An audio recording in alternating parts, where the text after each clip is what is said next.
ఏకంగా 66 లక్షల మందికి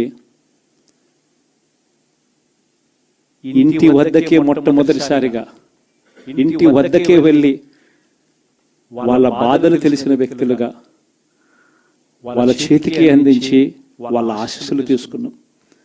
మరి ఏమయ్యా 66 లక్షల మంది అవ్వాతాతలు, ఆ వికలాంగులు, ఆ వితంతువులు, అక్క చెల్లెమ్మలు, వారి ఆప్యాయతలు, ప్రేమలు ఎప్పుడు జరగని విధంగా 54 లక్షల మంది తల్లులకు కేవలం మీ పిల్లలకు బడులకు పంపించండి చాలు, మీ పిల్లలు గొప్పగా చదవాలి, మీ పిల్లలకు మంచి భవిష్యత్తు ఉండాలి, 54 లక్షల మంది అమ్మలకు అమ్మఒడి.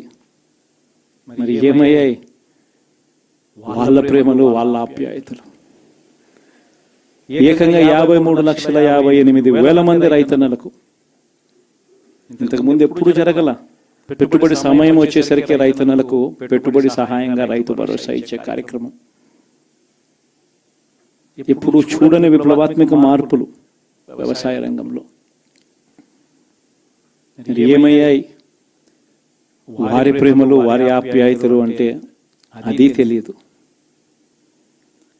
ఏకంగా 1,05,00,000 మంది అక్క చెల్లెమ్మలకు 0 వడ్డీ క్రమం తప్పకుండా ప్రతి సంవత్సరం వారికి అండగా నిలబడుతూ చేశాం. ఏకంగా 79 లక్షల మంది అక్క చెల్లెమ్మలకు పూర్తిగా అప్పులతో కుదేలైపోయిన పరిస్థితుల్లో అండగా నిలబడుతూ ఆసరా అనే కార్యక్రమంతో అండగా తోడుగా నిలబడ్డాం. మరి ఏమయ్యాయి వారి ప్రేమలు, ఆప్యాయతలు అంటే తెలియదు. 27 లక్షల అక్క చెల్లెమ్మలకు చేయూత క్రమం తప్పకుండా ఇచ్చాం. ప్రతి సంవత్సరం 30 లక్షల మంది పిల్లలకు మంచి జరిగిస్తూ ఆ తల్లులకే విద్యా దీవెన, వసతి దీవెన. ఏకంగా 31 లక్షల అక్క చెల్లెమ్మలకు ఇళ్ల పట్టాలు. ఏమయ్యాయి వారి ప్రేమలు, ఆప్యాయతలు అంటే తెలియదు. 22 లక్షల ఇళ్ళు గతంలో ఎప్పుడు చూడని విధంగా 3,60,000 మంది నా అక్క చెల్లెమ్మలకు కాపు నేస్తం, 4,96,000 మందికి ఈబీసీ నేస్తం నా అక్క చెల్లెమ్మలకు, 82,000 మందికి నేతన్న నేస్తం, 2,76,000 మందికి వాహన మిత్ర, 16 లక్షల మందికి తోడు అనే కార్యక్రమంతో ఆదుకోవడం, 3,38,000 మందికి చేదోడు, 1,10,000 మందికి పైగా మత్స్యకార భరోసా. ఎక్కడ ఎవరికి కూడా క్రమం తప్పకుండా కోవిడ్ సమస్యలున్న సాకులు చూపలేదు. మంచి చేశాం. ఎప్పుడు చూడని విధంగా, ఎప్పుడు జరగని విధంగా పేదవాడు అనే వాడిని పేదరికం నుంచి బయటికి పర్మనెంట్ గా తీసుకొచ్చే దానికోసం అడుగులు పడ్డాయి. అది జరగాలి అని అంటే క్వాలిటీ చదువుల వల్లే జరుగుతాయి అని చెప్పి మొత్తం విద్యారంగాన్ని మార్చాం. 3వ తరగతి పిల్లాడికి టోఫుల్ క్లాసులు, టోఫుల్ పీరియడ్, ఇంగ్లీష్ మీడియం బడులు, 6వ తరగతి నుంచే ఐఎఫ్పీలు, 8వ తరగతి పిల్లల చేతుల్లో ట్యాబులు. ఇప్పుడు చూడలేదు ఇవన్నీ, ఇప్పుడు జరగల. వైద్య రంగంలోనూ కూడా అలాంటి మార్పులే. ఏకంగా 25 లక్షల దాకా ఆరోగ్యశ్రీ నుంచే ఐఎఫ్పీలు, 1050 ప్రొసీజర్లు ఉంటే 3,300 ప్రొసీజర్లకు తీసుకొని పోయాం. ఆరోగ్యశ్రీయే కాదు, ఆరోగ్య ఆసరా దగ్గర నుంచి గ్రామ స్థాయిలో విలేజ్ క్లినిక్ ద్వారా, విలేజ్ క్లినిక్ దగ్గర నుంచి ప్రతి పేదవాడికి తోడుగా ఉన్నాం.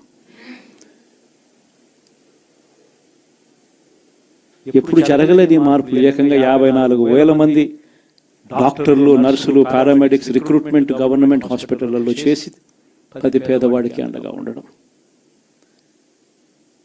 వ్యవసాయంలో కూడా విప్లవమే. ఏకంగా ఆర్బీకేలు చేయి పట్టుకొని నడిపిస్తూ గ్రామ స్థాయిలో కనిపించాయి. విద్య, వ్యవసాయం, వైద్యం, సామాజిక న్యాయం,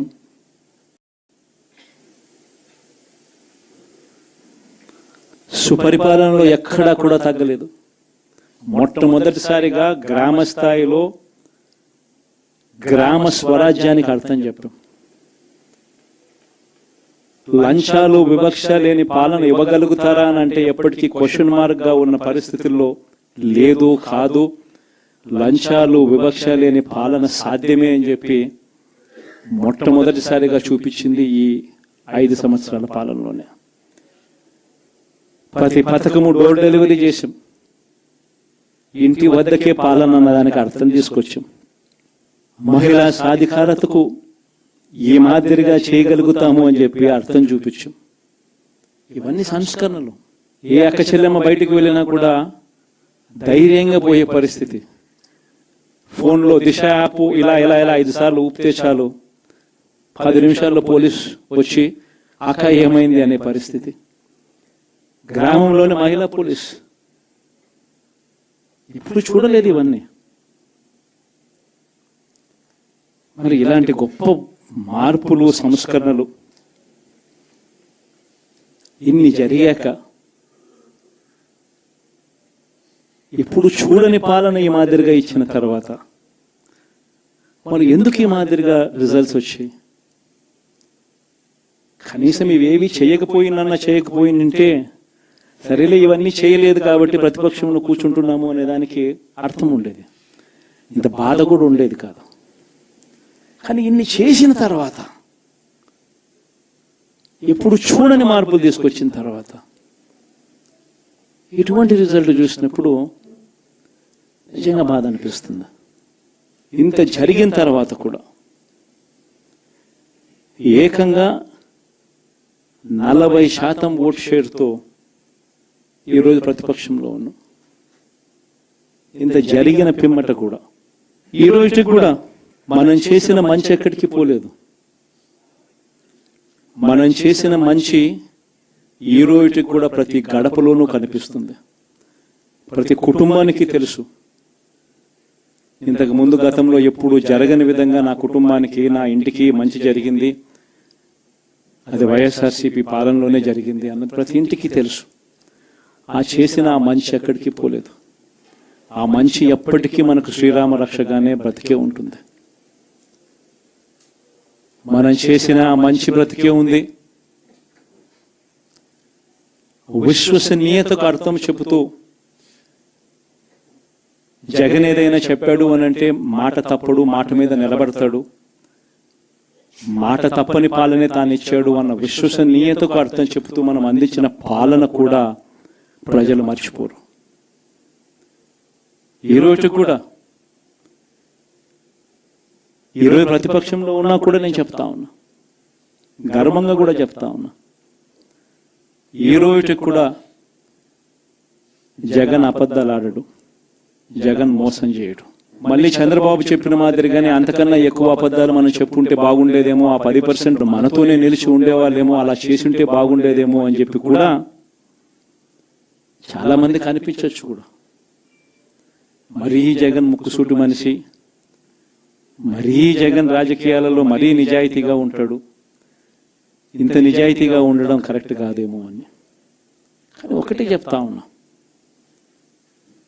ఓడిపోయిన పర్వాలా, అధికారం కోసం అబద్ధాలు చెప్పడం, అధికారం కోసం మోసం చేయడం ధర్మం కాదనే, న్యాయం కాదనే జగన్ ఎప్పుడు నమ్ముతాడు. 2014లో కూడా ఇదే నమ్మాను. సాధ్యం కానిది సాధ్యం కాదు అని నేను చెప్పాను. చంద్రబాబు నాయుడు ఏమో వ్యవసాయ రుణాలు మాఫీ దగ్గర నుంచి అన్నీ కూడా చేస్తానని చెప్పి, ఆ తర్వాత మళ్ళీ 2019 వచ్చేసరికి